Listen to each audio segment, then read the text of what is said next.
বনপাড়া গ্রামের এক সৎ কৃষক ছিল, নাম হরিধন।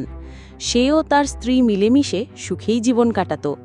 একদিন সকালে মাঠে কাজ করতে গিয়ে হরিধন দেখতে পেল এক গাছে সোনালি পালকের একটি হাঁস বসে আছে।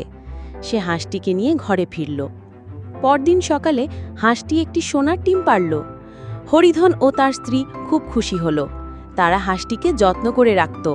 প্রতিদিন একটি করে সোনার ডিম পেয়ে তারা ধীরে ধীরে বেশ সচ্ছল হয়ে উঠল। কিন্তু কিছুদিন পর হরিধনের মনে লোভ ঢুকে গেল।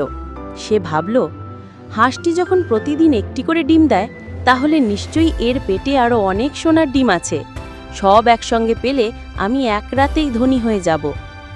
স্ত্রী তাকে সাবধান করে বলল, না গো, আমরা যেমন আছি ভালোই আছি, লোভ ভালো না।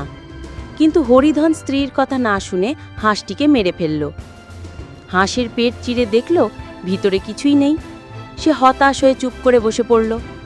স্ত্রী বলল, দেখলে তো, তোমার লোভ আমাদের সর্বনাশ করে দিল। তাদের জীবনে আবার দারিদ্র্য নেমে এলো।